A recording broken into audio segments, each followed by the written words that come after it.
You walk through your front door, and before you've even set your keys down, your dog is already there. Not just there, but there with something in their mouth. A toy, a sock, sometimes a shoe.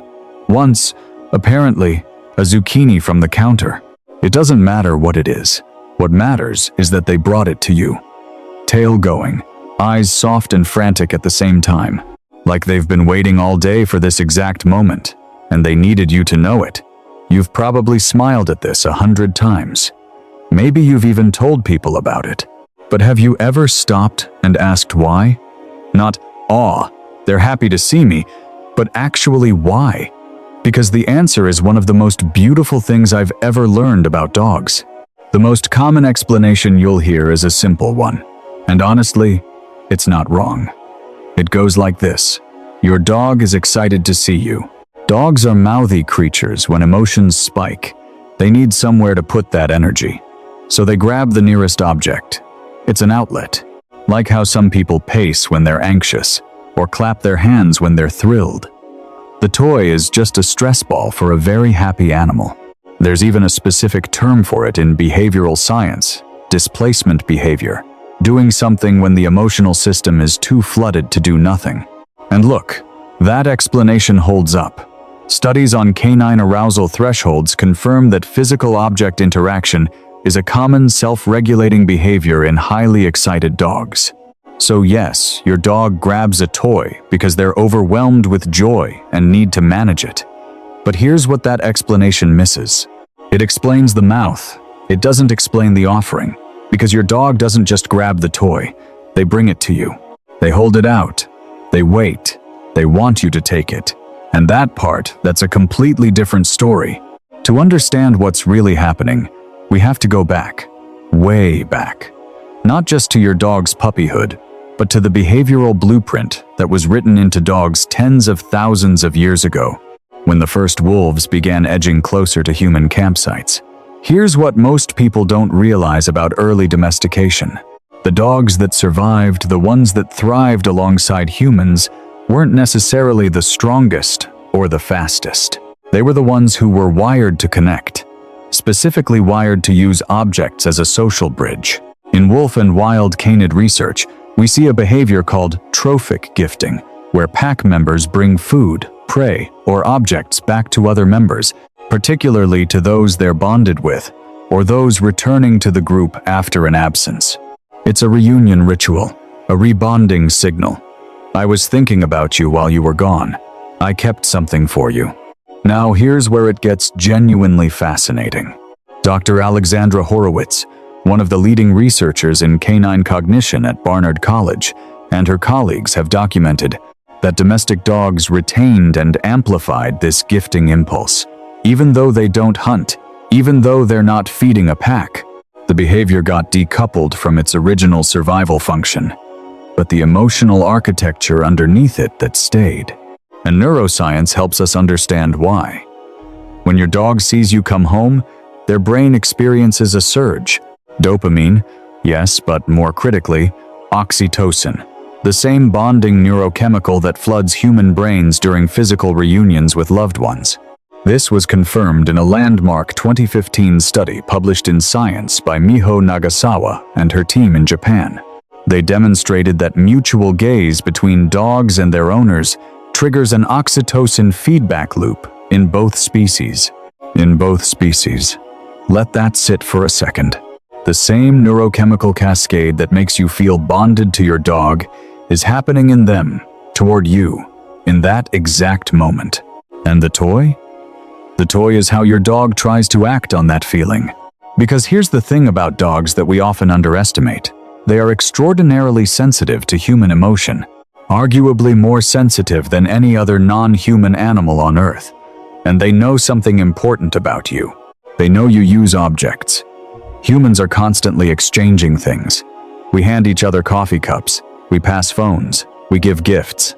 We extend our hands with something in them as a gesture of connection, welcome, goodwill.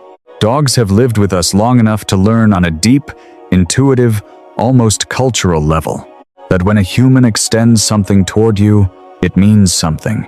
It means, I see you. I'm glad you're here. So your dog, flooded with oxytocin and spinning with reunion joy, reaches for the instinct that says, give them something. Make them feel what you feel. Let me translate what's actually happening in that moment. Because it's easy to watch and think, cute dog, grabbing a toy. But here's what's really being communicated. Your dog has been alone. Hours passed. The house was quiet. Your scent was everywhere, but you weren't. And then the sound. The key. The door. And every system in that animal lights up. Not because food is coming. Not because walk time is here. But because you are here. Specifically, you. Research on separation, anxiety, and reunion behavior, including work from Dr. Julianne Kaminsky at the University of Portsmouth, shows that dogs display distinctly different greeting behaviors depending on who walks through the door. The intensity, the eye contact, the physical proximity, it all scales with attachment. They're not happy to see a person. They're happy to see their person. And in that flooded, joyful, slightly overwhelming moment of reunion, your dog looks around for a way to say something they have no words for. And what they bring you, that old rope toy, that squeaky chicken, that absolutely disgusting tennis ball, is the closest thing they have to a sentence. The sentence is this: I missed you. I thought about you. I saved this. It's yours. Please stay. That toy isn't random. That toy is a love language. So what do you actually do with this? Because knowing the science is one thing, but the beautiful part is how it changes the moment itself. Here's the instinct most people have. You come home, your dog rushes over with a toy, and you reach down, maybe scratch their ears, maybe say, "Hi, buddy," and then you keep moving. Put your bag down, check your phone, start unwrapping whatever the evening requires. And that's okay. Your dog still loves you. But here's what the science suggests you could do instead. Receive the gift. Actually, receive it. Take the toy from their mouth. Hold it for a moment. Make eye contact. Say something, it doesn't matter what. You kept this for me? Is this for me? Even just their name. Because what you're doing in that moment is completing the communication loop. Your dog offered you something. And when you genuinely receive it, not just absent-mindedly pat their head, but actually engage you, trigger that oxytocin feedback cycle on your side too.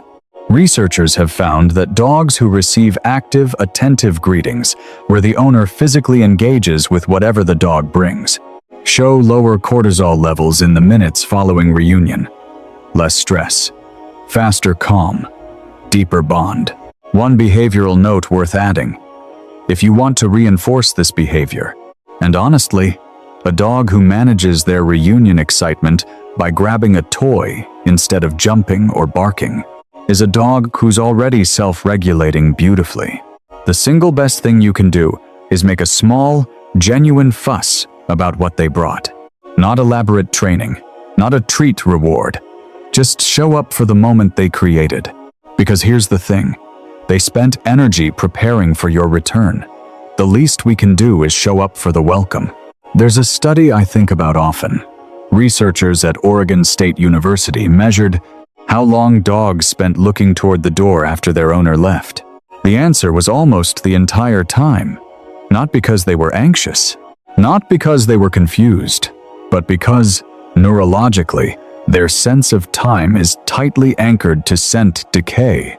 As your smell fades from the air, your dog experiences something almost like watching a clock tick. Every hour, the air holds a little less of you, and their nervous system registers that as a kind of waiting that has no words in any language, human or otherwise. And when you come back, when the smell returns and the door opens, what they feel isn't just happiness, it's relief. Relief that the most important thing in their world is back in it. That toy in their mouth isn't just a greeting. It's a declaration. I waited for you. Here is proof of what that waiting felt like. I have been holding this for you the whole time. The next time your dog comes flying toward you at the door, toy in mouth, eyes wide, tail, absolutely betraying every calm they've ever tried to have, I hope you see it differently now. Not just a dog being a dog, but an animal with a nervous system built for love, doing the most human thing imaginable. Bringing you a gift because you came home. Does your dog do this? What do they bring you? And does it change depending on the day or how long you were gone? Because honestly, that variation alone is its own entire behavioral rabbit hole. Drop it in the comments. I genuinely want to know if this changed how you see your dog even a little. This channel is going to be worth subscribing to, because every single video in this series is built the same way. Take something your dog does every day, go deeper than you expect, and come out the other side seeing your dog with completely new eyes. Next episode, we're looking at why dogs sigh. And I promise you, it is not what you think.